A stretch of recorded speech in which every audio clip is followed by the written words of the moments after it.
Hello, everyone. Good afternoon. I'm Hope Goins. I'm the staff director for the House Homeland Security Committee under Congressman Thompson's leadership. Congressman Thompson is on the way to the panel, but we want to go ahead and get started and be respectful of your time and the time that you have to work with the panelists that we have here. So I'm going to turn it over to Ms. Soraya Correa, the Chief Procurement Officer at the Department of Homeland Security, and she will introduce the rest of the people that work with her, the people that are on her team, and they will have a conversation with you about how to do business with DHS and various DHS components. And when Congressman Thompson comes in, I'll give him the enough time to greet you all. But Ms. Correa. Thank you very much, Hope. Thank you for having us here today, and thank you everyone for being here with us. It's a pleasure and it's an honor to have the opportunity to share with you how to do business with DHS. So we put together a very distinguished panel, but certainly we are just a small microcosm of the large organization that we have for doing business with DHS. And so I'm going to start with my good friend, Mr. Kevin Boshears, who's the Executive Director of the Office of Small and Disadvantaged Business Utilization. If you don't know him, you need to get to know him. Because everybody knows Kevin. I just thought I'd mention that, right, Kevin? And seated next to Kevin is Ms. Darlene Bullock. She is the Deputy Executive Director of the Office of Small and Disadvantaged Business Utilization. I have York Whitaker here with us today. He is one of our Associate Directors in the Strategic Sourcing Program Office, so he'll talk a little bit about those programs. And seated next to him is Ms. Toni Clay. Toni Clay is the Head of Contracting Activity at the U.S. Secret Service, one of our components at the Department of Homeland Security. We also have Sammy Brunson, Jr. He's our Chief Industry Liaison Officer for the Fema, for the Federal Emergency Management Agency. And Sammy, thank you for being here. I know you guys are a little busy this week. And then next to Sammy is the Deputy Head of Contracting Activity at Customs and Border Protection, Mr. Earl Lewis. And then seated to my right is Ms. Vicki Short, who I like to tease quite a bit because she took my old job as the Head of Contracting Activity for the Office of Procurement Operations, and she supports multiple customers across the DHS enterprise. So the timing is perfect because you've met the crew and the congressman has arrived. We timed it that way, sir. Thank you very much. How's everybody? How's everybody? You at ease? Thank you. We won't take up collection after I get through talking. So, we all right. Thank you all for being here. Thank the panelists for being here. I know you have a lot to offer and give folk who are here. I'm glad to see all my old friends and a few new friends. For the sake of the record, Homeland Security has been around ever since 9/11. The tragic events that occurred in our country, Congress responded and basically, I would say, cobbled together agencies, but I won't. In our infinite wisdom, we put 22 agencies together, many of them who didn't even talk to each other before that occurred, and some, like TSA, didn't even exist before that. So we've come a long way in a short period of time, but we're still not where we need to be, in all honesty. One of the things we're faced with this weekend is the hurricanes of potential tragic consequences is now under our jurisdiction. And so we have to not just be prepared on the front end, but we have to also be able to deal with it on the back end, the unfortunate aspect of it. So we're here, and so thank you all for your attendance. As you know, I've long been an advocate of small business and creative opportunities in the federal marketplace, as well as in the private sector. For all of my 13 years on this committee, I've especially tried to facilitate dialogue between small businesses and the Department of Homeland Security on how to partner together. Today is no example. Now, I'm told the people here are prepared to do business. I'm told that small businesses are just tired of coming to meetings and, you know, hearing that same old song, tasting that same old soup, but it doesn't get to the bank. So now, I didn't tell them, but there's a guard at the door that if they don't deliver, they'll spend the weekend in the convention center. So they won't get out the door. So, but the reality is, we say we are open for business, but sometimes it's kind of like you're not quite where you need to be. One more hurdle, and you would have made it. My ancestors were sharecroppers, and every time they settled up at the end of the harvest, they were always one bale short of being out of debt. But they said, don't worry about it. There's always another year. And so the next year would come and, you know, so small businesses, we shouldn't treat you like sharecroppers. We should actively engage you. We should actively make sure that it's as easy as humanly possible for you to do business. We shouldn't put you in competition with the big boys and expect you to meet the same standard. It just doesn't happen that way. But we don't have to sacrifice quality. And it really, if they treat you right, it won't cost anymore.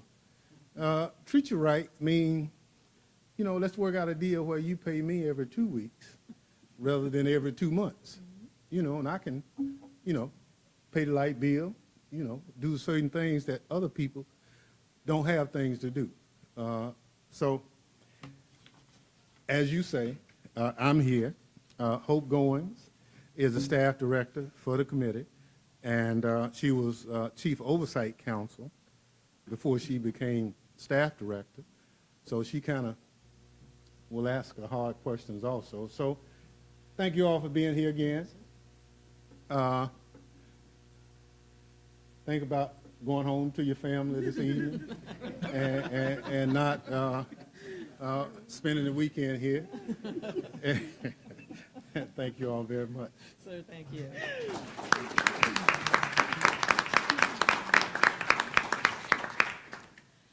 So again, thank you to the congressman and all the folks that helped put this event together. We're really pleased to be here because certainly anytime we hear that small businesses don't understand how to do business with the department or have some level of confusion, then we want to clarify that because we at Homeland Security have really been focusing on trying to be more transparent, more open, and talking to businesses. In fact, Kevin is going to share with you some of our statistics on how we do business with small businesses and how much business we do with small businesses. And one of the statistics that I'm always proud, and Kevin, I'm going to steal your thunder on this, is that every year roughly 2,000 companies get their first DHS contract. Meaning companies that are out there, either they're new companies or they've never done business with DHS. Did I say that right, Kevin? Yes, you got it. There are about 2,000 companies out there that get their first DHS contract. And we're really proud of that because that means that we're bringing in innovation, creativity, and new ways of doing business for the department. The mission that we serve is essential. Oh, it's not too good? They usually tell me I got a big mouth. You even said that to me, right? Didn't you say that to me? Yeah.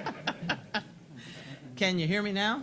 Okay, just making sure. Anyway, so we're very excited to be here and chat and have a conversation with you about how to do business with DHS. So the first thing we're going to do is make sure that you know what our mission is, who we are and what we do. So let's cue up the video and let's kick it off.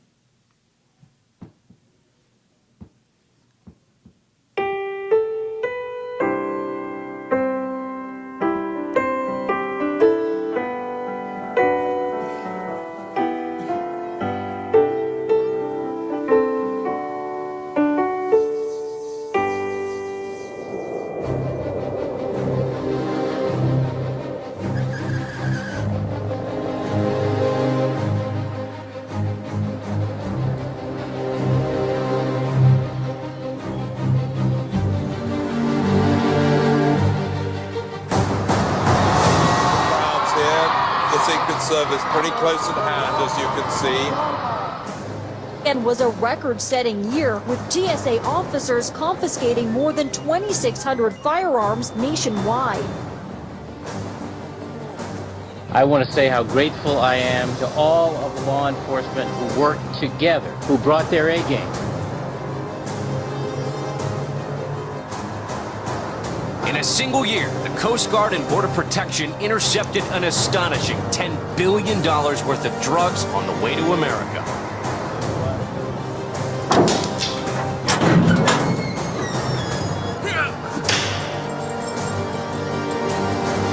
This is the most sophisticated tunnel that has ever been discovered along the border. I pledge allegiance to the flag of the United States of America. ICE enforcement and removal operations arrested 331 criminal aliens and immigration violators. HSI arrested more than 1,200 from gangs across the U.S. 1,000 child victims were identified and rescued, with Homeland Security investigations agents arresting nearly 3,000 child predators. 2 weeks since historic flooding left thousands of Houstonians underwater, FEMA has opened 4 disaster recovery centers in the hardest hit areas. The U.S. Coast Guard came through with flying colors, rescuing 33,000 people.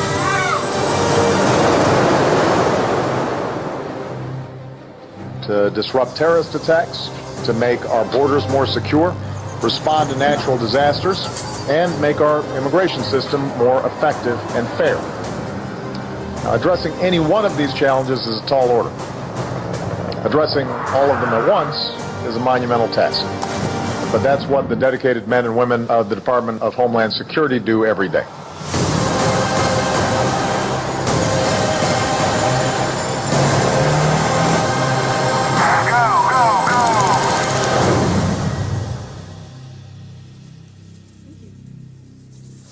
So, our mission, with honor and integrity, we will safeguard the American people, the homeland, and our values. So with that, I'd like to go ahead and start our PowerPoint presentation and tell you a little bit about the Department of Homeland Security. I'm going to start off, and then I'm going to turn it over to my good friend Kevin, who's going to talk quite a bit about how to do business with DHS. But I thought I'd set the stage by giving you a little background on what we do at DHS. So the Department of Homeland Security, as the Congressman said, was put together, basically 22, 23 different agencies were pulled together, components of agencies brought together to set up the Department of Homeland Security. We were stood up on March 1, 2003. Since that time, we have 7 operational components, 3 directorates, and 14 headquarters offices. We are a department that consists of multiple components with varying missions that come together to serve the overarching mission of protecting the homeland. Some of the missions that we serve, as you saw in the video, are enforce and administer our immigration laws, ensure resilience to disasters, prevent terrorism and enhance security, safeguard and secure the cyberspace, secure and manage our borders, and mature and strengthen the Homeland Security enterprise. Within our procurement organization, which is the organization that you would be doing business with, we have 9 heads of contracting activity, as depicted on this chart. The dark blue boxes represent the heads of contracting activity. And I'm not going to read the charts to you, but suffice it to say that each of those heads of contracting activity have their own buying power, and I'm going to share a little bit about some of the things that they do. And today we have 3 of our heads of contracting here to share with you how they engage with industry and how they promote companies coming in and sharing their products, their services, what capabilities they have, so that we can be sure to include them when we're out there pursuing opportunities. We also have an Office of Small and Disadvantaged Business Utilization. That's headed by Mr. Kevin Boshiers. And that organization is charged with the responsibility of ensuring that we meet every goal and that we ensure that we provide every opportunity available to small businesses within all the varying categories of small business, whether women-owned, 8A, service-disabled, veteran-owned, et cetera. And Kevin will be talking a little bit more about what his office does and how they meet that objective. We also have a strategic sourcing program office, and York Whitaker will share a little bit more about them. But suffice it to say that when the department was stood up, one of the things that we engaged in very quickly was strategic sourcing, because we recognized that we needed to promote efficiencies to be able to achieve our mission. We needed to find ways to bring together the procurement organizations to buy effectively together and meet our objectives. So we stood up our strategic sourcing program office before anybody else was really talking about strategic sourcing. Today we have over 75 vehicles, and York is going to talk a little bit more about what we buy. But one of the things that we do in our strategic sourcing program that is very unique is that we typically include tracks for small businesses, so that companies aren't out there just competing with the large companies. We actually keep separate tracks for small businesses. The other office that we have is our Oversight and Systems Support Division. That organization is more internally focused to make sure that they're reviewing the procurement organizations to ensure we're complying with the laws, the regulations that we're supposed to, making sure that we have the right systems and support that's needed to make sure that the heads of contracting activity are successful. The next organization that we have is our Policy and Acquisition Workforce Division. At DHS, we pride ourselves in making sure that we have sound acquisition workforce processes for the men and women who work across our procurement community. We have a procurement community that consists of over 1,400 procurement professionals, and we want to make sure that they're properly certified and trained and know how to do business and engage with industry. So we focus on that very heavily. We also have a policy group, bar none, that knows how to review legislative proposals, make sure that we're making good recommendations on legislative proposals, and more importantly, that we're writing policies and procedures that can be adhered to by our heads of contracting activity. And then last but not least is the Procurement Innovation Lab, something that I love to brag about. When I took over this position in January of 2015, I stood up what's called the Procurement Innovation Lab, because I often hear the complaint from industry that it's hard to do business with the department and that it takes too long to get contracts awarded, or the process is too confusing. Well, our Procurement Innovation Lab is there to guide our contracting officers on being more innovative and more creative while working within the confines of the regulations that we're governed by. Because I've been in this business for 38 years, and to this day, nobody has proven to me that the regulations preclude me from doing something. I think it's our own imagination, our interpretation, and how we communicate that may preclude us from doing things. So our Procurement Innovation Lab is there to help our contracting officers think of new and innovative ways to do things, and then encourage them, and I support them. When people come into the Procurement Innovation Lab to experiment, what happens is they bring us their ideas, we hash out those ideas with them, and then they go out and test those ideas. They apply them to real procurements. If they're successful, they get to brag about it and host a webinar and tell everybody and share what they've learned, so that hopefully others can take those ideas and apply them to their procurements. And if they're not successful, well, that becomes my responsibility. And I still will share that, because I do think that innovative failure is acceptable. Because when we learn from the mistakes that we made, we become stronger. Most successful people will tell you, you cannot be successful if you have never failed.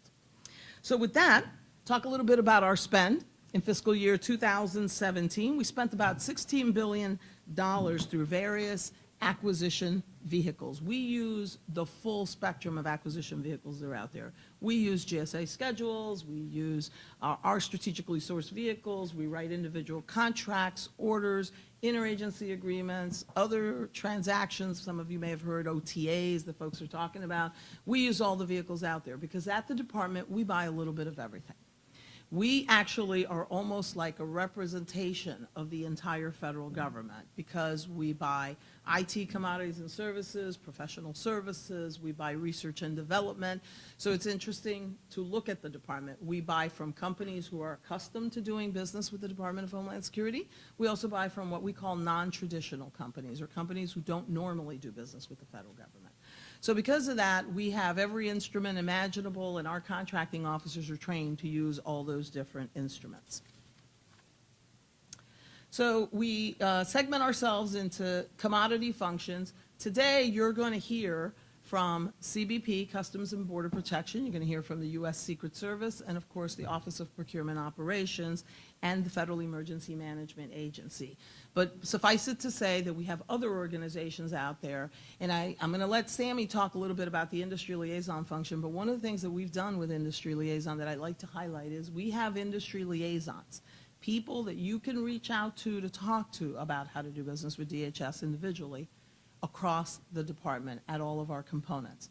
And we did that because we are open for business and we do want to hear from companies and we want to meet the companies who have, products and services that are unique or that can meet our specific mission needs.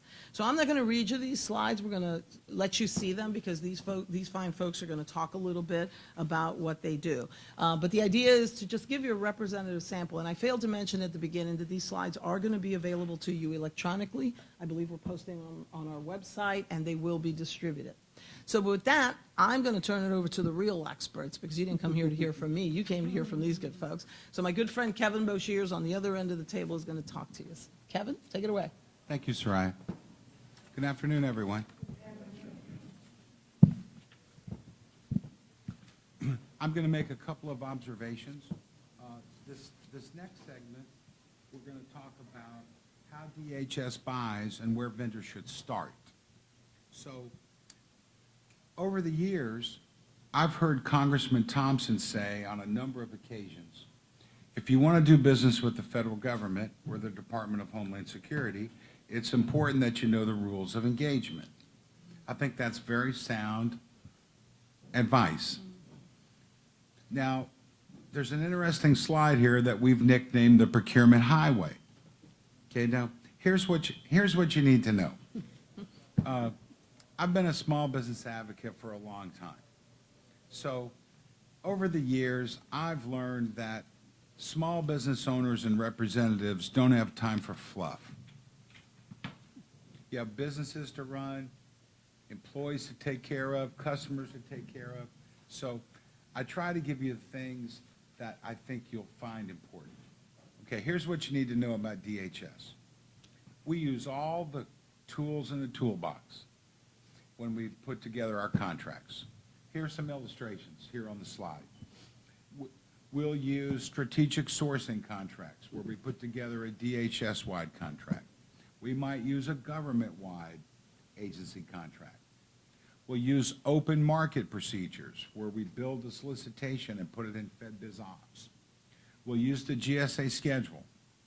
We'll entertain unsolicited proposals in accordance with the guidelines. We use other transaction authority. That's a flexibility we have that's outside of the traditional FAR contract. It typically attracts newcomers, that haven't done business with the federal government before. So the takeaway is we use all these different tools. So part of your understanding and marketing process is identifying the opportunity, but also identifying what contract vehicle or what approach we're going to use. Besides, by the way, I get all my information from companies that have done it successfully. So that's what they tell me. So that's what I'm going to share with you. Okay, let's go to the next slide. Okay, where should you go to get started? Okay, remember we use all the different tools in the toolbox for contracting. A great first start is what we call APFS, the Acquisition Planning Forecast System. On our website, online, prepared by component, a listing of upcoming opportunities. We have a sample today that we passed out, just to give you an idea. We buy a wide variety of goods and services. We support all the small business programs. We've done it for 15 years, over 15 now. The electronic APFS, you can also sign up for electronic notification when something changes in the procurement you're tracking. So we highly recommend that you become acquainted with it. We put everything in there that's expected to exceed $250,000. Next slide, please. We also use Fedbizopps, in a number of different ways. Posting actual opportunities, various kinds of information. Like, for example, for this forum today, we put an announcement in Fedbizopps to let everybody know we would be here and what we would be talking about. Okay, let's go to the next slide. Okay. A couple of additional thoughts about Fedbizopps. Okay, because remember, see, really, Fedbizopps is a multi-purpose vehicle. You know, we use it for lots of different reasons. So it's interesting how this slide deck is put together. You see, the first 4 items at the top of the slide are really part of various kinds of information gathering. Like, for example, we can use what we call a request for information. That gives your company an opportunity to tell us what you have to offer. We can do a broad agency announcement if we're talking about research and development opportunities. Before we issue the actual request for proposal or request for quotation, we can put a draft out and get feedback from industry. We can also use a favorite of the small business offices, a source of sought announcement, where we basically ask the question, are there any small businesses that can do this? If so, let us know. That'll help us make the set-aside decision. And then also, of course, we use it for the formal RFP or RFQ. So think of Fedbizopps as multi-purpose. Think of APFS as planning. Think of Fedbizopps as multi-purpose. Okay, so one more item, and then we'll go into a little bit more detail on our programs and our approach. Okay, getting started. Okay, as part of your navigation to understand DHS, understand our mission, and so on, one key piece of information is our budget. That'll let you know what the budget priorities are and how Congress has allocated the budget. And we put a brief of it on our website. Very helpful information. Then one of the basics on doing business with the government is what we call SAM, the System for Award Management, SAM for short. Every company that wants to do business with the federal government has to be registered in SAM. That's how you get paid. It's very straightforward, but it's a must. So, on our recap, let me just say this: APFS is a good place to get acquainted with the types of things we buy. Think of Fedbizopps as a multi-purpose tool that we use, and also think that we're going to use the full range of contracting options available to us. I call it all the tools in the toolbox to help us meet the mission, support our program managers when they have requirements, and continue to support the 1,450 contracting officers that we have across the department. Okay, so the way we laid out the agenda, I'm going to keep talking. So if you don't like what Kevin has to say, you're stuck with him now for a while. Okay. Just for a little while. Well, it was only fair that I say that. Because you could have thought I got mixed up on my place or something. Okay, so the next couple of things that we're going to do, we're going to talk a little bit about our small business program, and then after that, we're going to talk a little bit about our strategic sourcing and our category management program. And then after that, we'll have some individual observations from our senior contracting component representatives today. Okay, so let's go to the next slide, please.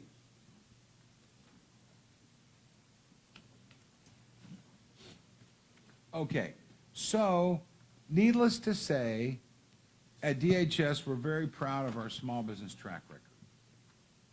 Since fiscal year 2009, the SBA has issued an annual scorecard with a letter grade, like school, and we've received an A or an A+ 9 years in a row, FY9 through FY17, and we're the largest federal agency to have that track record. It's a tribute to the small business community, all the men and women on this stage, and our senior leadership at DHS. You see, because small businesses help us meet the mission. They do it every day, and it's very clear. It's very clear.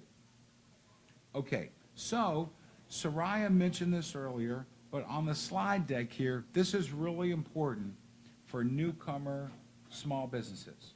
that are thinking about doing business with DHS. It's really, really important that you know this. Okay, in FY17, DHS had contracts with about 12,500 companies, representing all 50 states, the District of Columbia, and 5 territories. In other words, the whole country does business with us. Of that 12,500, about 8,500 of them, about 2/3 were small businesses from all walks of life. Now, of the 8,500 in FY17, about 1,700 secured their first DHS prime contract.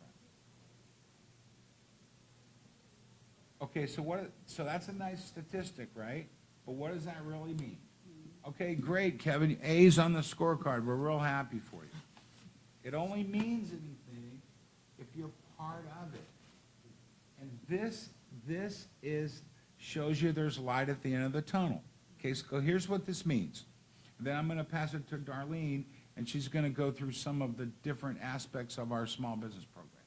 Okay, the takeaway from this is newcomers are welcome. Number 2, you don't have to have DHS past performance to secure a contract with us. Think about that. Otherwise, you never get anybody new. Sure.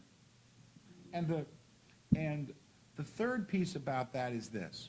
If you're a small business owner or representative and you take the time and devote your resources and what industry calls bid and proposal costs to prepare a proposal, at DHS, you're going to get a fair hearing. You're going to get an honest-to-goodness review. That's why we have this many newcomers. It's part of our system. It's part of our culture. For 15 years now. Okay, so that's your takeaway. If you're considering DHS, it's worth the time to review our information, come and see us, come and talk to us, engage with us, and then make your decision if you want to submit a proposal or not. Okay, so next up, our Deputy Director of the OSDBU, Darlene Bullock, is going to outline some of the different parts of our small business program. Yeah. Good afternoon, everyone. Good afternoon. You didn't say, did you say that? Did I say, that? Good afternoon. Okay. No. What I want to kind of talk about is to build off what Kevin said, but more of, I don't know, the emotional connection to small businesses and why we do what we do. And this group here is dedicated to ensuring that there are small business set-asides and maximizing opportunities, because Kevin and I have no requirements. So we don't spend any money. These individuals are the ones that spend the money, but they are also the ones who ensure, with some, we go back and forth about if something should be set aside, it should not be set aside. Vicki gives me a lot of headache down there at the end about she doesn't want to do it or not. But the key thing is that we all work together in this program to ensure that we maximize opportunities for small business as much as we can. Now, some people may say we don't do it enough. Some people are amazed at how much we do. Okay, so, but just a little bit more about our office and what does the OSDBU do? And what we do is besides maximizing opportunities, we know that. We know there are OSDBUs in every large federal agency. Some don't do as well as we do, but okay. No one does. Well, no one does. Darlene, you can repeat that statement. Yeah. Some don't do as well as we do. Some don't do as well, but we're working with them. Kevin and I try to help them out. But one thing that we do acknowledge is that there's no such thing as a small business, okay? Because the responsibility that those businesses have is huge. The respect that we have that, people employ other people, they pay taxes as companies. I mean, that's a huge effort. And what Kevin spoke about too is they support the mission. So they're mission enablers. And the video that you saw, positive, I don't have the numbers, that small businesses help do all of those things. Yes. So they are a huge part of DHS, a huge part of, just supporting us as humans and beings living in the United States. So another thing that we do is we do a lot of advocacy. So for example, I'll be real with you. You might have seen an RFI Kevin talked about, right? A request for information. You might not like how long Vicki, it might be 30 pages. No, she's picking on Vicki because Vicki used to work for her. I pick on Vicki because I used to be her boss. I just love her to death, but we worked together for years, so I'll pick on her. Yeah. But, you may see an RFI that goes out that, well, why? This thing is, they want 30-page response. What? This is like an RFP. Response to an RFP. What we do is our office will kind of act as a go-between, a listening ear. We'll say, oh, well, we don't make the call, the contracting officers do that, but we act as, to try to help you, to try to hear what you're saying. We may question things too. So that's part of what we do. We also have and part of our flagship program is we do certain things to ensure we get the word out, that companies feel comfortable coming to see us. We do one-on-one meetings a lot. Our OSDBU office, so Kevin meets with a lot of people, and so do I, a lot of companies. We also have, I'm not following that, sorry you all, but you can see. It's Mike who you're driving crazy over here. Mike crazy, sorry. But I'll talk about vendor outreach. So one of the big things that we do is outreach. So this is one of the things we consider outreach. We come at the request of certainly Congressman Thompson to come here and speak to you all, but we also do, large events, national events to get the word out about Homeland Security. So we also have something called vendor outreach sessions. We do those monthly. We do those 10 months out of the year. We do not do them in April, because we come to a larger event that's usually held here at the Convention Center, and we don't do them in September because, Vicki and Tony and Earl, they have work to do. So, we don't have the small business specialists come. We don't hold the VOS in those months. But what we do have is the small business specialists from each one of those operating activities that you saw earlier, CBP, ICE. Vicki's not included as an operational group, but as a, what do you call it? No, they're operational. They're an HCA. 7, so I'm thinking you were something else. I thought it was 7. But, and Tony, as well as Earl at CBP, we have small business specialists that work in each one of those organizations. And what they do is they help us maximize these opportunities. They are the ones who will speak to you at vendor outreach sessions. And so I think we have who do we have here? 2 of our small business specialists are here today. Mm-hmm. And they're, when you register for VOS, they're the people that you would meet along with some of the primes. To, it's not a place to, you won't get a contract. We never do that. But it's a place for you to get familiar with that person, to learn more about the mission of the organization, et cetera. So that's one of the flagship things that we do. Also on this slide, you'll see we have a dedicated email box. If you have any questions about anything that's going on in DHS, it doesn't even have to be small business. We'll make sure we get it to the right individual. The OSDBU staff, that link takes you to our headquarters staff. And there's also a link to the component small business specialist. So, you'll see the small business specialist for Secret Service, CBP, if that's where your interest lies in those different, whichever component, you want to go after. Next slide. Mike, you're fast. No. So we also have the DHS website. We have a list of our prime contractors. They also attend our vendor outreach sessions. And I say vendor outreach because that's probably the most visible thing you'll see of us, as well as our outreach we do at certain activities. We have website, small business specialists. Kevin talked about the forecast, which is the best forecast in the federal government. There's another one, Soraya, for you. So, and Fedbizopps, Kevin already talked about, is where opportunities are that are over $25,000, the open market items that are over $25,000. Next slide, I want to say. Okay, just real quick about another program that DHS has, as well as the Small Business Administration, is the Mentor-Protege Program. So DHS's Mentor-Protege Program Next slide, actually, Mike, because it gives a comparison. So the next slide, it really shouldn't say DHS versus SBA. It probably should say comparison of the two different programs. Our Mentor-Protege program, if you're interested in that, we have information on the website. And our program is more geared towards subcontracting for small businesses. And what we do is, it's like a marriage. We don't find you a date. You got to find your own date. But we do the marriage as far as the processing of the forms, and you have to find your own mentor. So you can see the differences. In our program, the mentor must be large. There's no joint venture feature. The applications are online, et cetera. And we don't have a monetary function of it like Department of Defense. We don't do that. But the SBA, All Small Mentor-Protege Program, this is very key. Now, I would make sure that you take note of this if you're a small business, is that is one of the game changers of federal procurement is the All Small Mentor-Protege Program from SBA.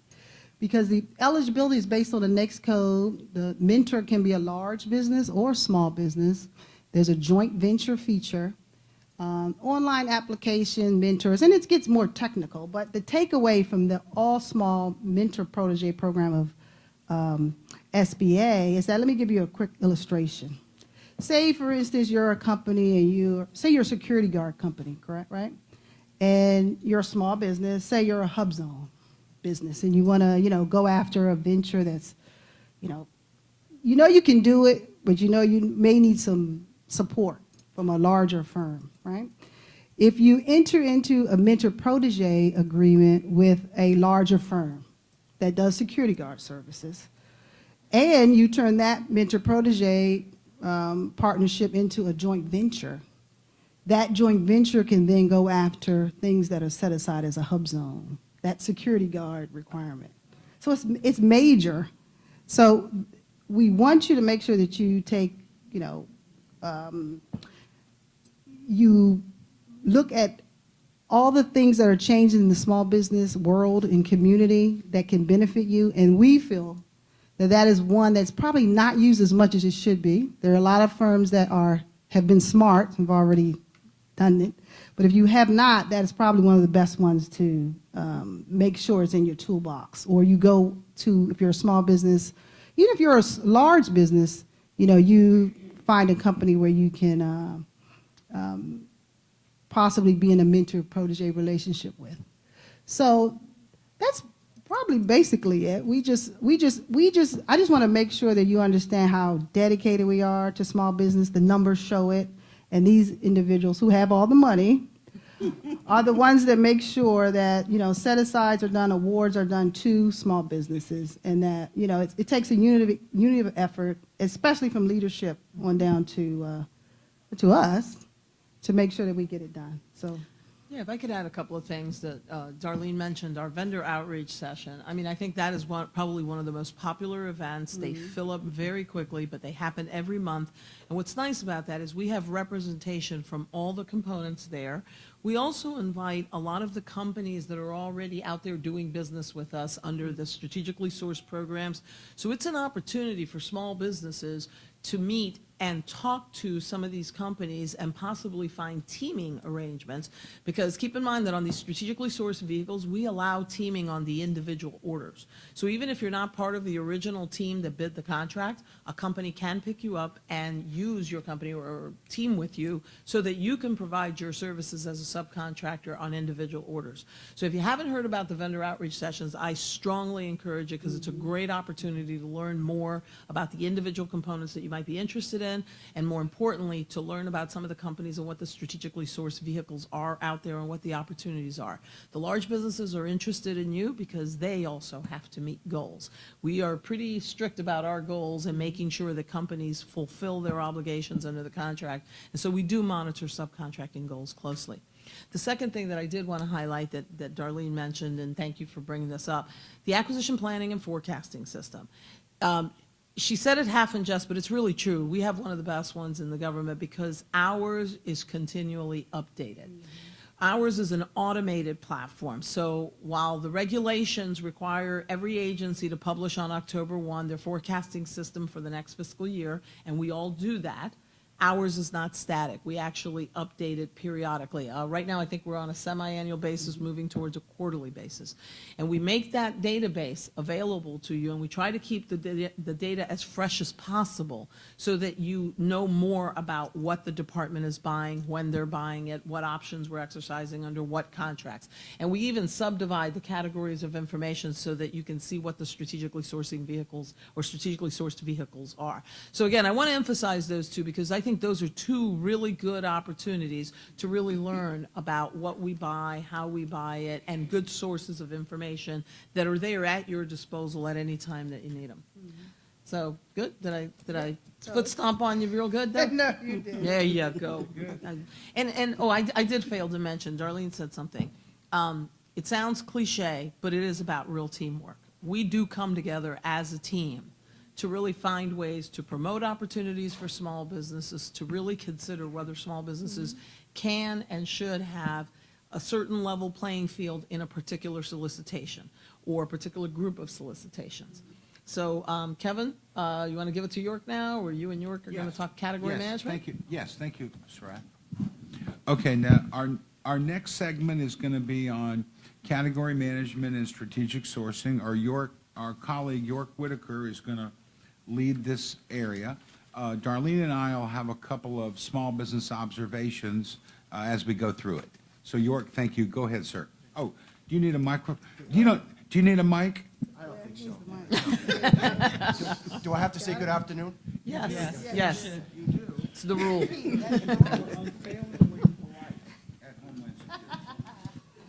Good afternoon. Thanks for having me. Appreciate the time to meet small business owners and share what we have to offer. Category management, strategic sourcing. Category management is relatively new to DHS. It was started in the last administration. It's been carried over to this administration. Strategic sourcing's been around for a while. As Ms. Carrera mentioned, it started in 2003. It was an OMB, Office of Management Budget Initiative. It really didn't take off at our department until 2008 when I joined. It really took off, I think. You're supposed to laugh. Okay, York, if that makes you feel good, go ahead. You the man, go ahead. But so strategic sourcing, it actually goes back to the 80s as part of supply chain management. Here at the DHS, as the Congressman mentioned, it was brought together after 9/11. 22 entities came together. We kind of rolled those up to 9 major.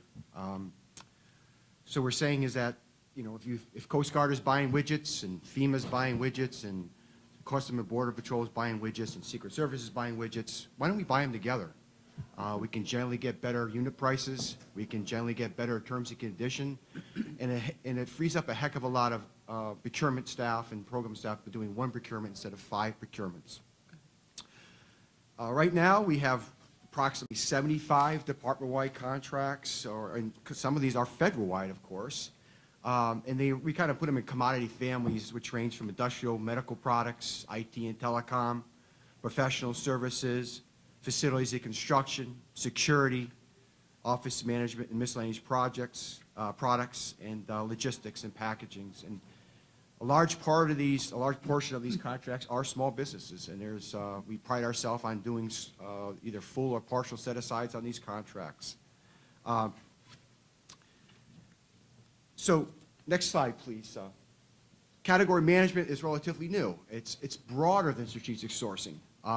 It's really, again, it's another OMB. It's OMB and GSA as the program office for this. It's looks at more than just writing contracts for department or federal-wide. It looks at a broad range of areas.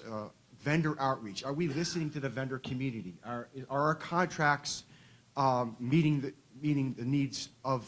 Are we being unreasonable? Are our requirements being unreasonable? Are our ordering process being unreasonable? We have a stronger relationship with industry on that. Also, we're looking at requirements in general. DHS buys a lot of stuff, but so doesn't DOD and HHS and Department of Justice. So we look across the federal sphere and say, well, DOD, you're buying a nice rad nuke detection equipment. Why aren't we using your same? Why aren't we sharing requirements? If TSA is spending considerable resources in testing their X-ray equipment, both in Atlantic City and at Reagan Airport, aren't we sharing that with the Department of Justice, who also use X-ray machines, or Bureau of Federal Prisons, who also use X-ray machines? Why aren't we working together? Why aren't we making satellite storage facilities for our test results, where everybody can access those results of those equipments? And so we're making progress. We are reaching out to the industry.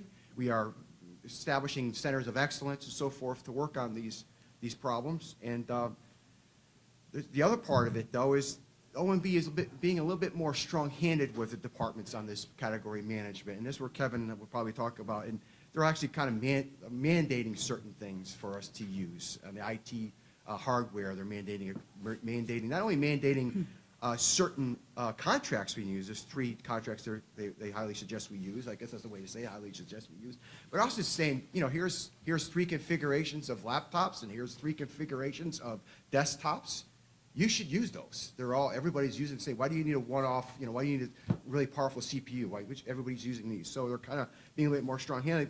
Not only that is that they've established these what they call best-in-class contracts, which are contracts that go through like 18 points. You have to go through these 18-point steps to become best in class. And you probably know a lot of them, right? It's Alliant and NASA Soup and Star. Actually, Star is not best in class yet, but in a lot of those large, we call it GWAC contracts, they go through this and they become best in class. So they're saying, well, DHS, you need to start using these best-in-class contracts, and they're putting dollar figures out, and we're striving towards those goals. Like this year, we're on the hook to be $5.9 billion, almost $6 billion they call spend under management, which is what they call consolidated buys, and we go through the process. So, and then in the BICS, we're on the hook for $1.2 billion, which we'll probably likely make these goals, but it is driving our decision making on procurements, though, right? So, and then lastly. Kevin, on this one here is that, can you go to the right, that is the right slide. The next slide, please, I'm sorry. The next slide is by doing this consolidated procurements and working together across the department, we save a lot of money for taxpayers. That's part of it. The other part of it, we have promoted through these vehicles the use of small businesses. The 47% down there of dollars through trade sourcing contracts go to small business. That's approaching 50% in 2018. 62% of the awards go to small businesses on strategic sourcing contracts. And not only that, not only we work right next door to OSDBU, but we work together with them in many, many ways to promote small business, right?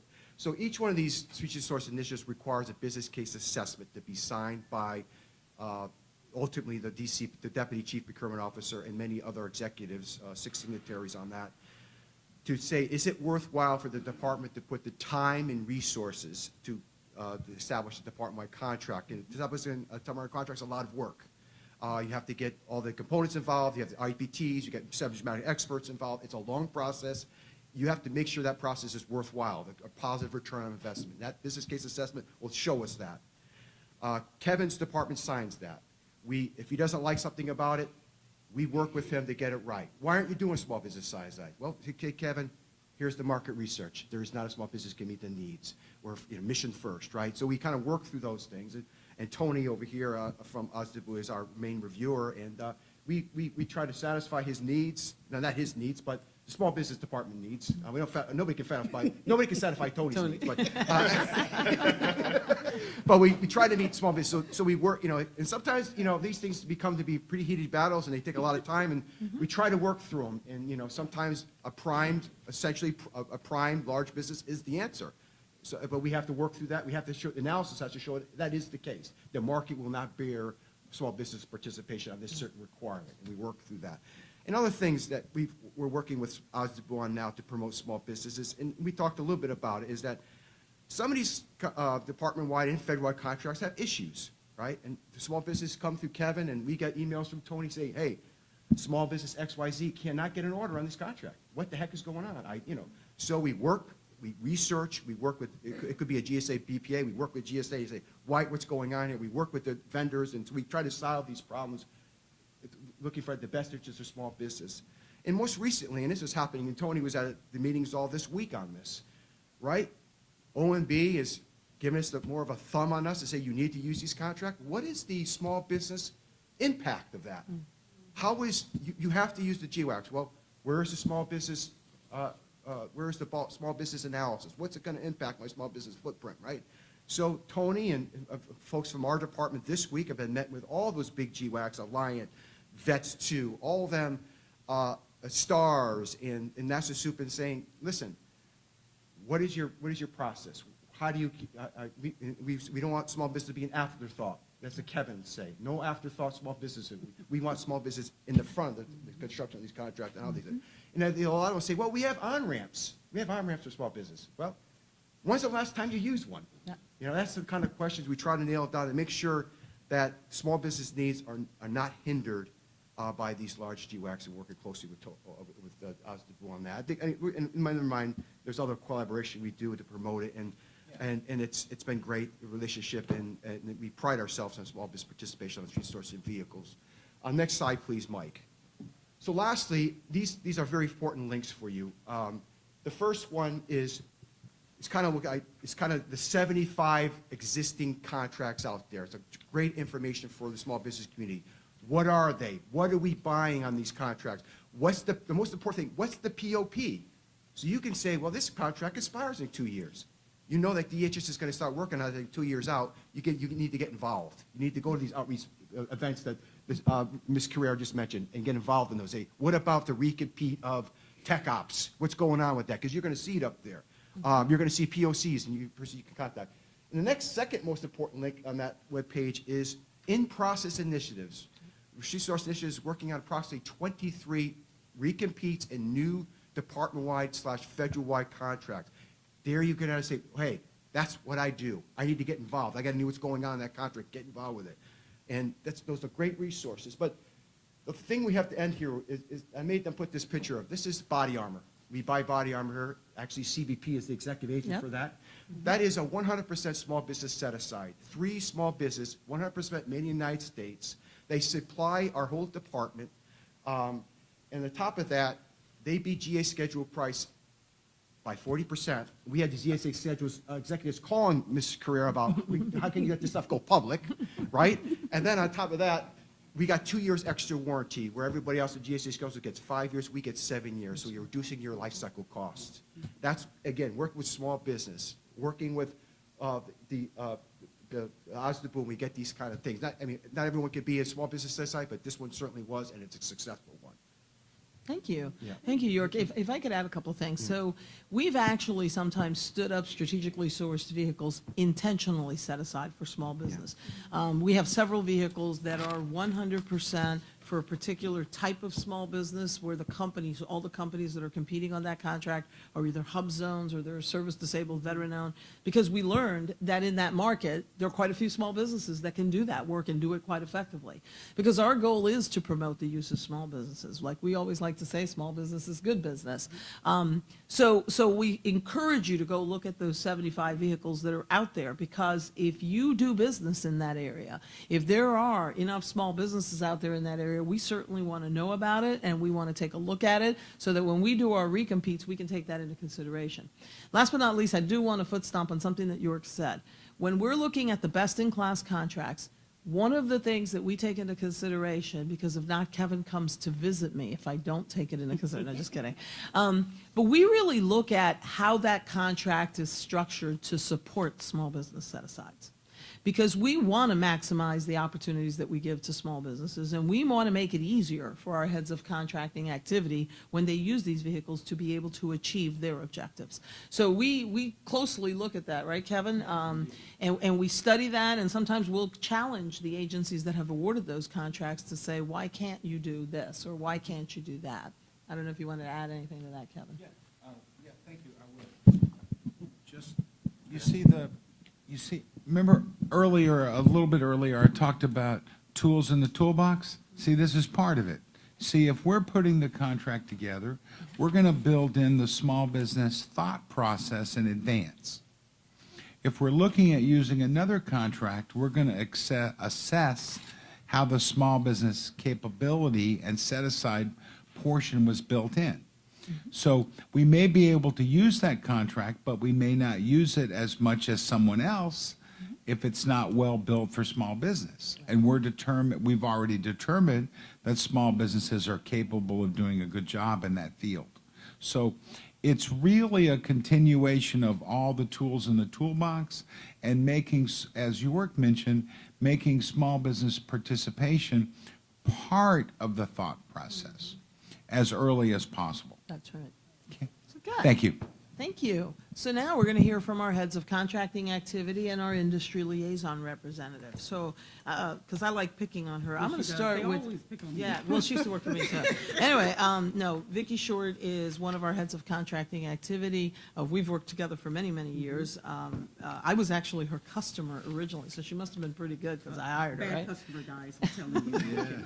So, Vicki, tell us a little bit about the Office of Procurement Operations, the customers that you support, and some of the things that you buy. Okay, great. So good afternoon, everyone. Again, I'm Vicki Short. I am the head of the contracting activity for the Office of Procurement Operations. So unlike the components, I support what I consider all the headquarters programs or directorates. So just to name a few of the directorates and programs that I support, they're directorates such as Science and Technology. They do a lot of the research and development for all of DHS. Countering weapons of mass destruction, that's a new name or new title, so that's why I'm kind of stumbling on the actual name. And another is the Undersecretary of Management, which is the USM. And so under the Undersecretary of Management, they have 6 lines of business. One is the CIO, so it's the DHS CIO, that's a customer that we support. The Chief Financial Officer, who is at the DHS headquarters, but they oversee all of the CFOs at the component level. We have the Chief Human Capital Officer, which is kind of our HR arm of the lines of business. We have the Chief Security Officer, and last but not least, we have our Chief Procurement Officer. So she is not only my boss, but one of my direct customers. Sound like a bad thing. It's not a bad thing. So in addition to providing contracting support for what I consider the headquarters programs and directorates, I also give USCIS, which is the U.S. Citizenship and Immigration. Their procurement office is out of Burlington, Vermont, actually. And so I give them the procurement authority. So they get their procurement authority from me, as well as, so they're a dotted line to me from an organization standpoint, as well as the Federal Protective Service. And Federal Protective Services, their main office is out of Philadelphia. They do a lot of the guard services across DHS. And so they have satellites also, offices throughout the United States, but the main contracting activity is out of Philadelphia. In terms of what the dollar amounts that we spend or we obligate, unlike what Darlene said, we don't have the money, we spend it on behalf of our customer. $4.5 billion on a yearly basis. Out of the $4.5 billion, we do anywhere between, I would say, $1 billion to $1.5 billion set aside for small business.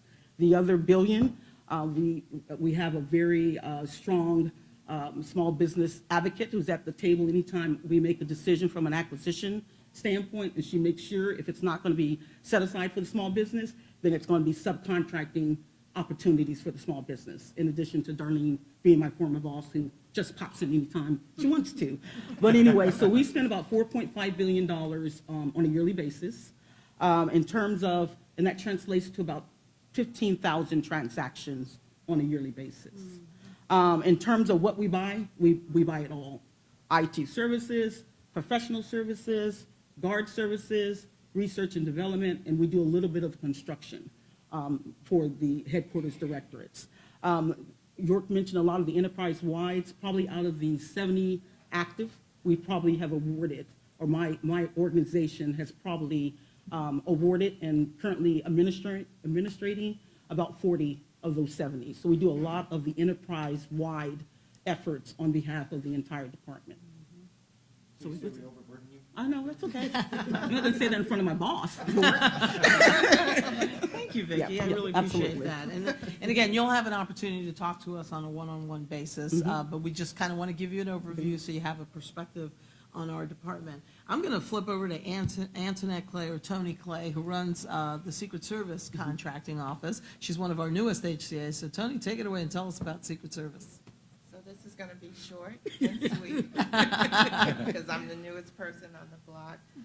But as Soraya said, my name is Tony Clay, head of contracting activity for Secret Service. Our mission there is to protect the President and the Vice President of the United States, as well as visiting foreign heads of states and national special security events, and we safeguard the U.S. financial infrastructure and payment systems. I'm sorry, sir? Can you get the mic? Okay, you can Oh, hear me. you can't hear me? Lower it Just down a lower it little down, bit, lower it a little bit.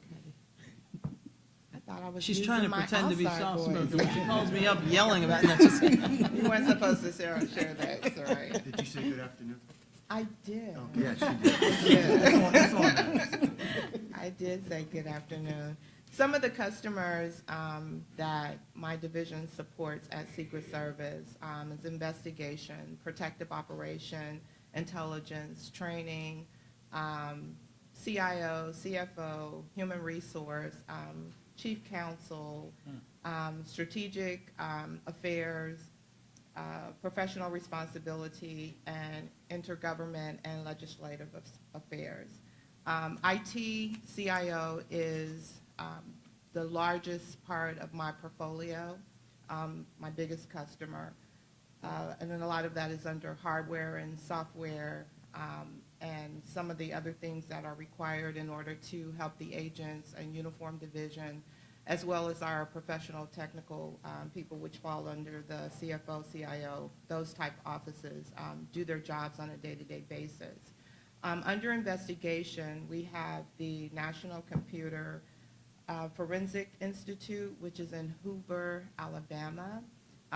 There we have a partnership with the state of Alabama to train state and local law enforcement, judges and prosecutors in digital evidence. And I mentioned them because we do a lot of services and commodity type buys with them, and in doing so, and I actually have my small business liaison here, Ms. Kimberly Witcher, so feel free to tag her and give her your business cards, or if you have some capability statements, and we'll take those back and take a look at that. But the reason why I mentioned NCFI, the acronym for the division that I just shared with you, is that we've done a lot of business for them this fiscal year with computer buys and some other training courses, and we've worked really hard to make sure that we take a look at those small business entities that are in the area or provides those types of capabilities. And we're doing pretty good. We could do better in some area. So Kevin mentioned, and others mentioned, the engagement or the vendor outreach. And so Kimberly is an active participant in that, and I sometimes will go to participate so I can see and I can hear, and also assist Kim with voicing the business lines that we have there at the Secret Service. But we're always looking for opportunities to maximize our business at Secret Service with small businesses. Doing that through some of the DHS strategic vehicles, some of the federal supply schedules, and then market research. And so I'm a strong advocate, even though when our customers come with us with their packages, their procurement packages, and they've gone out and they've done some market research, you know, I charge the people in my division to look at that a little harder, because we want to make sure that we are looking at the capabilities that are out there and that are offered by small business companies. So that's it for Thank you, Tony. That's great. Thank you very much, and thank you and welcome to the team. And then Earl, why don't you talk a little bit about Customs and Border Protection? All right. Well, first, good afternoon. All right, All right, good. Check that box, right? So CBP actually has a dual mission. So one of them is safeguarding America's borders. Most people concentrate on that. but we actually always, we as well facilitate trade and travel. So a lot of times people forget that one of our main duties as well is the collection of customs revenue. So actually we're second behind the IRS in bringing in revenue to the federal government. So that's just something I wanted to point out, because a lot of times people think of CBP, they think of Border Patrol. So I have several customers. I have the Border Patrol, but I also have the CBP officers. I have a group called the Air and Marine and the Office of Trade. So let me walk you through. I think we're doing a really great job with our industry engagement. We actually have 2 on the West Coast and we have 2 on the East Coast. So my procurement group, we're spread out. So most of us are here in DC. We have some in Indy, but we actually have folks in Washington, Ohio, Texas, Arizona, and California. So that's kind of why we spread out our industry folks as well.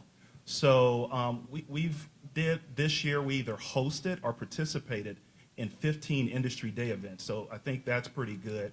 And as far as one-on-one vendor meetings, we do a lot of those. This year alone, we've met with over 330 individual companies. So we really are trying to meet with small businesses, large businesses, but we really concentrate on small businesses. As you know, we have the components, we have a goal we try to get to, and we're always trying to exceed that goal, and we're doing it with competition this year, and we're going to try to knock it out of the park as well with small business. So let me kind of walk you through some of the events that I think CBP has done that I think have been great. So on the West Coast, we did a West Coast Small Business Day. It was a joint venture with CBP, ICE, and the Coast Guard, where we did that on the West Coast. A year ago, we did something that Soraya brought up on a call when we were kind of prepping for this meeting, and we're very proud of, is we did a Hispanic Industry Day event where we brought in Hispanically owned companies and sat down with them, and this happened in San Diego, and we kind of worked with them and gave them the how do you do business with the federal government as a whole, but as well as CBP. In addition to that, our program offices are kind of forward-leaning. So our OIT office does something called Vendor Day. So we always support that. And our Office of Trade does what they call Trade Days. They actually have companies come in, and they need, and we kind of we're secondary, but they meet with companies that kind of can help them with imports, exports, and we kind of once again try to expand that vendor pool by explaining the FAR, how to do business with government. So one other thing I'll point out before I kind of tell you what we buy is that this year we did something as part of an acquisition management improvement initiative. And so what we're doing is holistically looking at how can we improve acquisitions, not procurement. Procurement is buying, but acquisitions as a whole. So what we did is we put together a survey, and we went to a lot of the industry associations. And some of them, you've heard of them, like the Professional Service Council, Government Technology and Security Council, and so forth. And what we did is we asked them, give us feedback on what we do pre-award. And how are we doing business? How can we do business better? Or even for companies that didn't make it, what are we doing well? What aren't we doing well? And so we did it for pre-solicitation, I should say, solicitation phase, and post-award. And so we're getting that feedback, and we're going to make a better, robust FY19 industry engagement plan. So with all that being said, CBP buys a lot of what they have talked about. We buy a ton of IT, professional services. One thing that makes us unique a little bit is we have a lot of facilities because we're all across the border. So that's a great opportunity for small businesses to get involved in, as maintenance of the facilities and things of that nature. What else do we? What don't we do? We do. So we have, when I talk about air and marine, like I said, we have a lot of aircraft maintenance and things of that nature that takes up most of our dollars. But all I can say is I love the mission here at CBP, and I look forward to meeting with you one-on-one. All right. Thank you, Earl. And certainly, last but not least, is FEMA, Sammy. Sammy is our industry liaison section chief there at FEMA. So, Sammy, talk to us about FEMA. Good afternoon. As you all know, at FEMA, our mission is to prepare for, help to mitigate, respond to, and recover from disaster. one of the principles that guides us as an agency is the National Response Framework, which is a guide to how the nation responds to all types of disasters and emergencies. Something else to also understand from a vendor standpoint is that we have the emergency support functions within the federal government, which provide the structure for coordinating federal interagency support for a federal response to an entity. To an incident, meaning that FEMA manages the incident, but you have all of these different federal agencies that also help to support us and procure things that may be mission assigned to them. So it's not that FEMA just buys everything. On a day-to-day basis, we buy a lot of the things that all these individuals up here have talked about today, whether it's IT, our general day-to-day things that we need. But during disaster time, some of the top commodities that we buy include infant and toddler products, durable medical equipment kits, consumable medical supplies, food and water, generators, cots, any of those things that help us to help sustain life when events hit. Some other things that we procure include anything we need to stand up a joint field office when we're out in the field. So anything you think of from copiers to shredder bins, janitorial services, security guard services, and things of that nature. We also have 10 regions throughout the United States, which encompass all of our states. We do have contracting personnel out there as well. They contract for the day-to-day stability of those regional offices, but when disasters hit as well, those are the contracting officers who lead the missions for contracting once we have an event and once we stand up a JFO. Within procurement here at headquarters, which are out of headquarters, we have a team of contracting officers who are solely respond to disasters, so they're always working at the different disasters, even though they're headquartered out of here in DC. We have those folks who go out and support those contracting officers out in the field.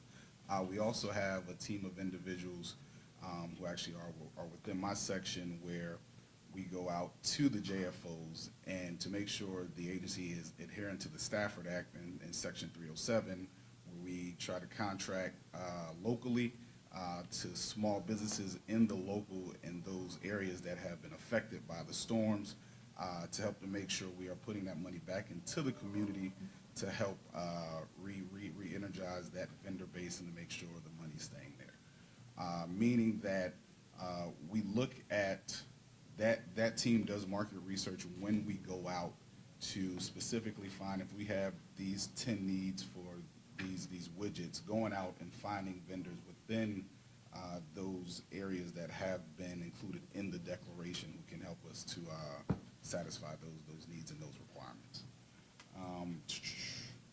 We do use the strategic sourcing contracts that York talked about earlier when we can. And also the agency as a whole, we do have over 50 pre-position contracts that we do have, that we do use that we turn on when events are going to hit, so we can help to sustain life and get commodities or services that we may need in the beginning of a disaster. Per the Stafford Act, after things calm down, for lack of a better word, and it's practical and feasible, we try to change those contracts over and award those types of commodities or services to those local folks that are within those disaster areas. And that's what's in the All right, thank you, Sam. I'll be welcome to answer any questions you all have after. Yeah, no, that's a great description. Thank you so much.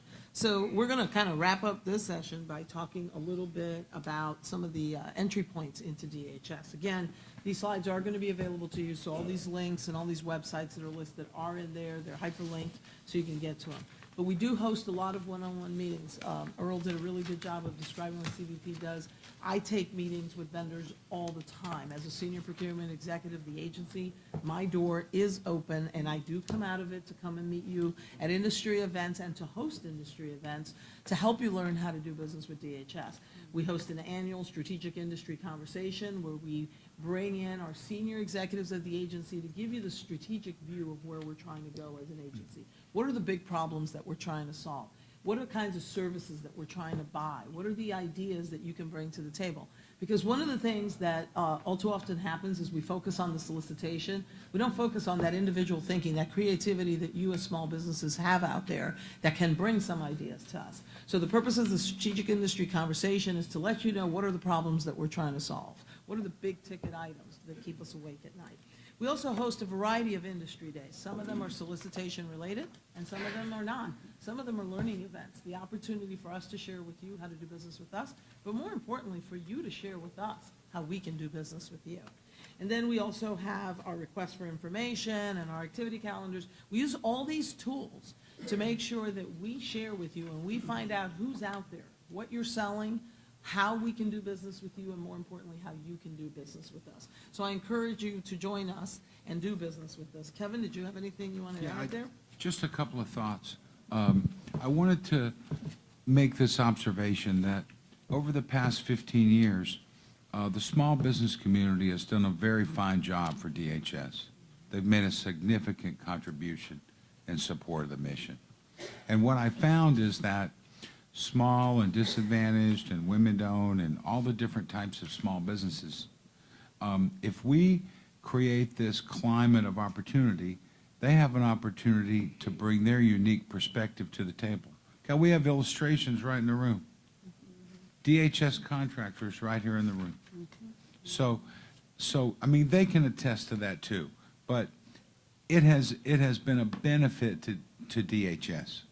Yes. And then just one more thought, and then we'll wrap up, is that if you're considering doing business with DHS, look at the opportunities you have to engage with us. Review the website, kick the tires, but don't just review the website. Engage with us. Call us. Darlene and I are available. All of our small business network is available to engage with you and help you navigate. Thank you. Thanks, Sarai. Thank you, Kevin. I do want to emphasize our small business specialists are out there to help answer questions, but we also have these industry liaisons that respond to every component, and they help you navigate. You know, if you come in and you talk to them about a particular product or service, they'll point you in the right direction to the right programs. So we're here to help you. We're here to work more effectively with industry. We care about the business that we're in. We care about how we impact you. So let us help you. I want to open it up for questions at a high level, but then we're going to take some time to have some one-on-one conversations, and hopefully we can chat with you a little bit. Sir. My name is Joe Lane. I'm the president of ALC on Advocacy. So we're up on high on the virtual street. I don't have a question.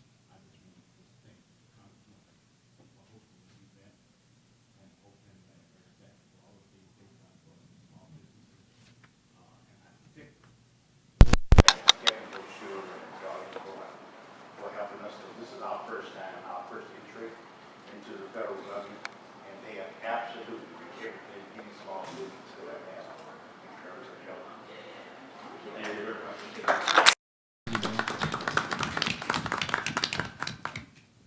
Hi, my name is Julius Debro. I'm a professor at the university, and my concern is that there are certain agencies you have where there are probably not opportunities for the small businesses, such as I put on the Secret Service and Coast Guard.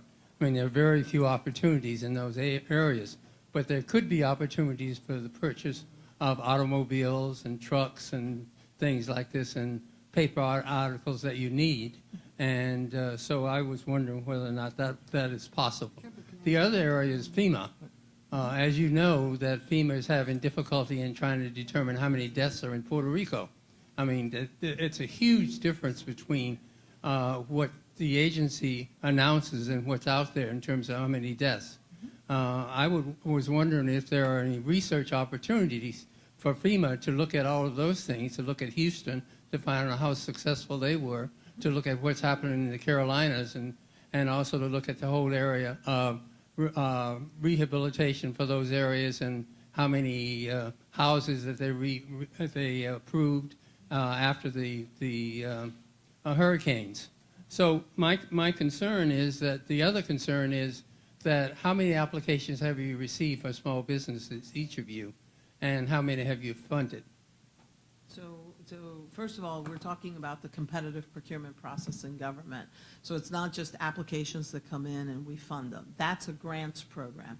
We're in the the procurement program, but FEMA has a very robust grants program, and we could probably connect you with the right folks to talk to them. And also, Vicki, Office of Procurement Operations, does some grants. That's where applications would come in to be funded. We work in the procurement process where we're actually purchasing something and we put it out for competitive bidding. And then we typically identify types of small businesses that can compete for those efforts, or if it's a total small business set aside. So we can talk a little bit more individually to you. I do agree with you that Secret Service and Coast Guard and others, when we look at our goals and how we're doing on our goals, they know that they can do better. And so they are putting forth the effort through their small business specialists, their industry liaisons, to work more closely with industry to learn about the small businesses that can actually support them in their programs. You But I mentioned would sole source, though, didn't you, in terms of procurement? I'm sorry, say You again? mentioned sole source contracts? in We do terms of- sole source contracts, but those are typically when there's a unique capability. But I'd be happy to talk to you, and Kevin and I can Yeah. chat with you a little bit more one-on-one. Yeah, we'd if like you to talk in terms of the HBCUs as well. Sure, definitely, So, definitely. We're Ryson, welcome. can we just add about the Coast Guard, just to clarify? Yeah, go ahead, darling. I don't know the percentage. Kevin has those percentages in the top of his head, but Coast Guard is one of our standout organizations, components that meet their small business goals. It's like 45%. Yeah, about 40% of their total 40% spend. of their total spend goes to small business, just to clarify. They do a very good job. We all can do better, but the goal that we set for them, their individual goals for each component, they meet or exceed, and they do very well in small business prime as well as socioeconomic categories for small business. So Coast Guard is doing a very good job. That's why we need to talk one-on-one so that we understand exactly what business areas Yeah. you're targeting, so we can point you in the right direction. Let me give you a concern we have quite often. With impending hurricane, my phone's ringing off the hook from small business. Because they're saying Phillips and Jordan and a whole bunch of folks that Chase Stone already called them saying, we want to put you in the package. But what happens is, if they get put in the package, there's no guarantee they'll get selected. And if they're third or fourth tier contract, and anything come up, FEMA has nothing to, they can't help it. The challenge that we try is how do we get people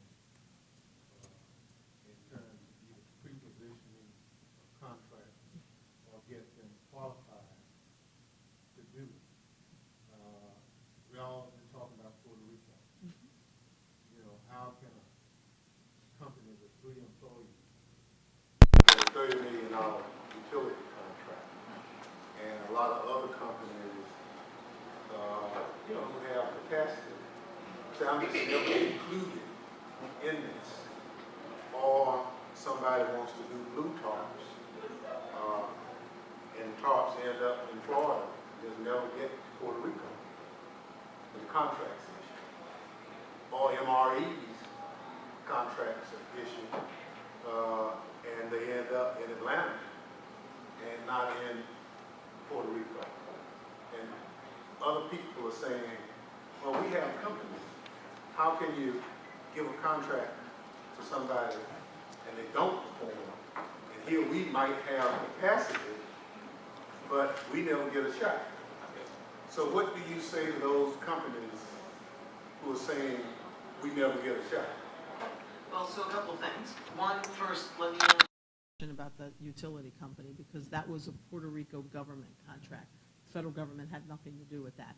And that's one of the distinctions that's out there when we're working on a disaster, and I'll let Sammy jump in here, but sometimes it looks like it may be our requirement, and it's not. It's actually the state or the local that's doing that.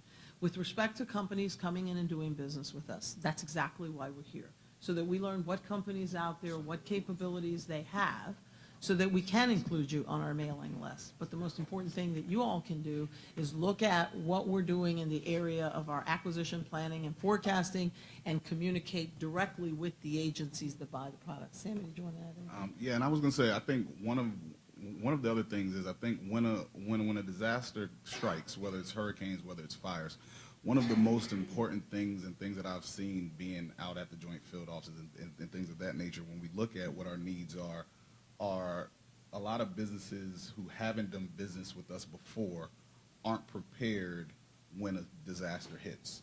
So because the requirements are not only so fluid, but because a lot of things we need right away, if we have a business that's not registered in SAM and we need to get 2 million liters of water by this Sunday, the SAM registration process itself takes at least normally about 14 days.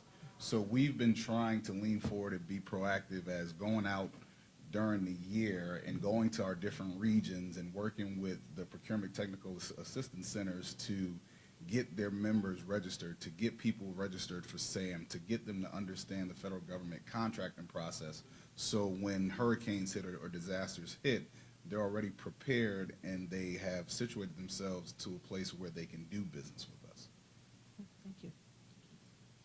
I hope that helped to answer the question, but the most important thing that I would say, the most important thing that I would say is make sure that you avail yourself of the resources that we've provided so that we know that the companies are out there. Sir, you had a question? Sir? Yeah. Sir? Lawrence Wilkerson, President and CEO of Logistics System Incorporated. Sir, could you repeat your name? I'm sorry. Lawrence Wilkerson, President and CEO of Logistics System Incorporated. To Congressman Thompson and you guys, I'd like to thank you guys for supporting vigorously the small business because it has been a big impact on small businesses. And everyone knows that DHS has a great track record of Homeland Security for support of small businesses. One thing I'd like to ask is that, and Tony told me I can ask this question because I asked him first, is that as a prime... You know how Tony just comes. Yeah, and he's going to answer it too. As a prime on the DHS Eagle, it was utilized for the first 2 years for the most part, and because the task orders are only able to go for about 3 years now, it's not being utilized anymore. In your wildest imagination, have you guys ever thought about maybe extending that to support the small business community and also allow us to support HubZone and maybe fill the void for HubZone until you get another vehicle in place? I don't know if you have another vehicle in place or not, but just curious about that. And the second part is, how do we get out in front of some of these requirements for natural disasters and national disasters like Hurricane Florence, you know? Okay, so I'm going to let Sammy talk about hurricanes because he's far more expert at that than I am. And actually, I did participate with Fema last year to help support their efforts. But on the Eagle 2 question that you have, in my wildest imagination, I have imagined it. No, just kidding. But then there's this little thing called the Reds. No, just kidding. Actually, York and his team, as well as us working with Vicki, we're analyzing what our options are under Eagle 2, and we do hope to be making an announcement shortly. It's not easy to just extend these contracts because then obviously the unrestricted side is going to say, well, extend us too. And what we want to do is make sure that the vehicle is still fulfilling the need of the department, and we do have to take into consideration things like best in class and all those other things. So we're looking at that. My commitment is that we should be publishing an answer, I think, by the end of the calendar year to let people know what's the next steps, what's the plans. I will tell you what I've said publicly before, which is that Eagle 1 and Eagle 2 have served the needs of this department well. We got even smarter on Eagle 2, I think Kevin would acknowledge, and created tracks for the different small businesses, as you mentioned. And we continue to pursue that, you know, these best-in-class contracts, as York mentioned, are out there to fulfill the general requirements, right? Those high-level requirements that all of us pretty much match up on. But each of us as agencies, especially when you think of places like DHS and the components that we serve, CBP, Secret Service, we have unique needs. So whether or not there will not be another vehicle like that, of course there will be, because DHS does have unique needs that we need to fulfill. We just need to be conscious of what makes sense for us to buy under the different vehicles. So I hope that helped answer that part of the question on Eagle. And I'm just going to throw it to Sammy on hurricanes. He's the hurricane man. Say good afternoon, there's a hurricane man. I think when you talk about being prepared to support us after a hurricane or during a hurricane, again, I think goes back to being prepared ahead of time, doing your due diligence and understanding not only what FEMA's mission is, because like I mentioned before, you have all these other agencies, government agencies, NGOs who support us, who also procure things. So understanding what FEMA's mission is, and if it's us that you're looking to sell to, I think understanding what it is that we actually procure. A lot of things, like I said, we have pre-position contracts for, but when those contracts are exhausted, we do go out for bid, and we do use the same methods of solicitation that we use during normal times.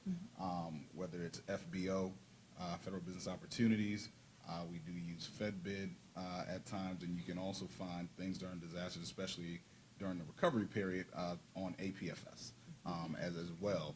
But I think it's even understanding, being able to go out and do your due diligence. Say, even if you want to go out on FBO to say, hey, let me look and see what types of things FEMA awarded last year during Hurricane Harvey, and taking a look at that type of stuff. And if you're a small business that you may think, okay, I might not be able to satisfy those quantities. Maybe I need to partner with someone, so if something comes out, we're in a position, and we put our companies in a position to where we can satisfy a requirement if it may be too large for just myself. But I think it's understanding what those requirements look like, not trying to overextend yourself and saying that you can do this. Like if you know you can only produce 500 million liters of water and we need 1 billion liters, then you probably shouldn't bid on that unless you have somebody to partner with.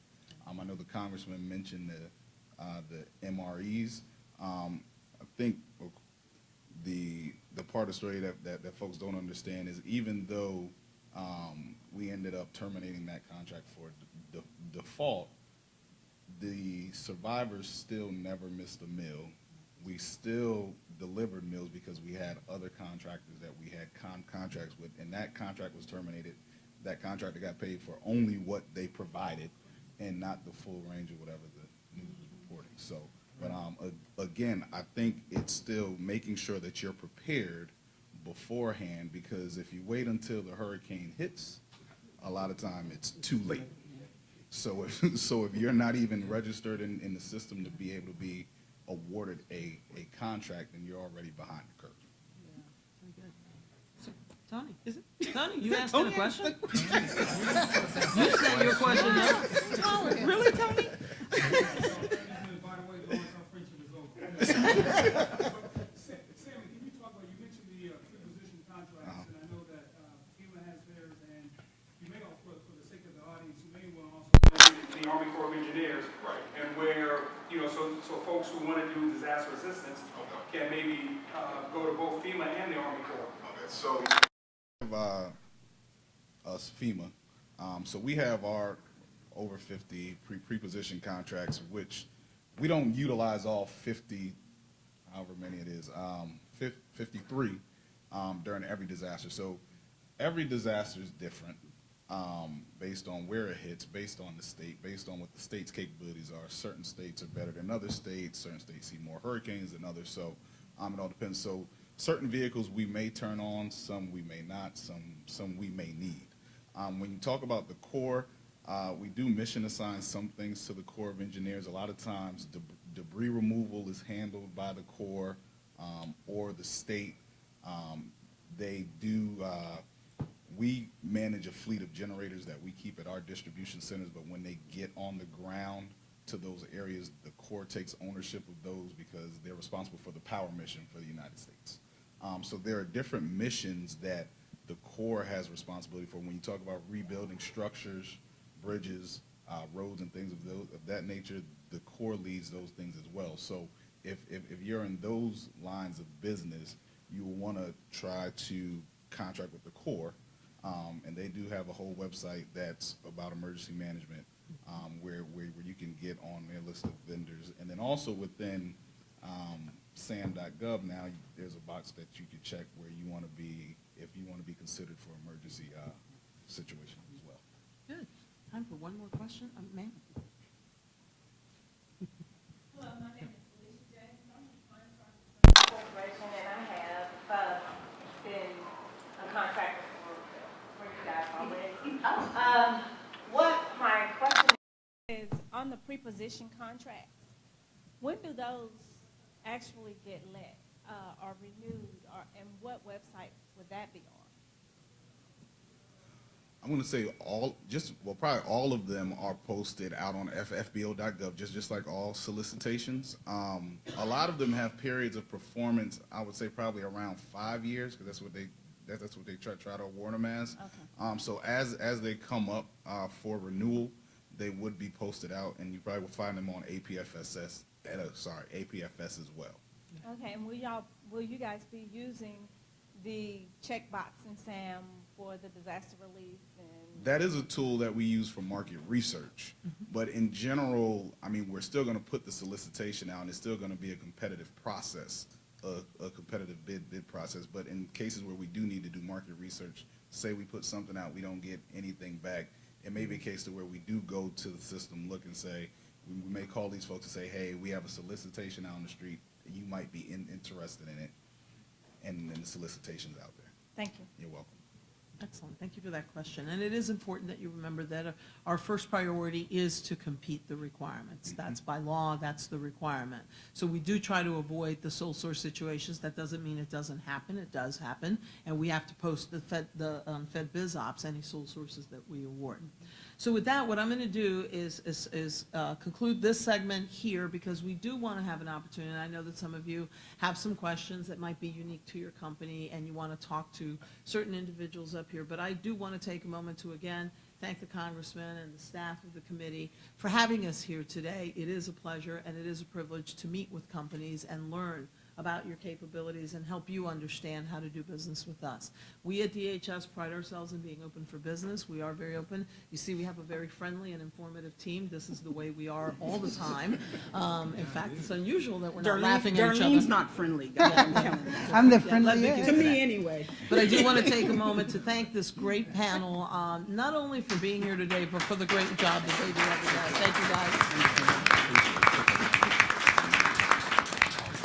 So with that, you want me to give the instructions on how we're gonna say goodbye? Sure. Okay, there you go. So we at the headquarters, folks, they're gonna keep us over here at the Last Supper table. I like it. That's a joke. I always say that. Let's see. We're gonna have let's have CBP maybe in that corner of the room over there. We'll have we're gonna put baby in the corner. No, Fema, we'll have you on that corner of the room. And then Tony and York, if you guys could be like more up front here. And then Kevin, Darlene, and Vicky and I will stay up here because Vicky's headquarters. Yes, So we're going to throw headquarters. all the questions to her. Oh, okay. Okay? All right. Look forward to talking to you. I'm tired of sitting next to York. You did well sitting in the front row. I was watching.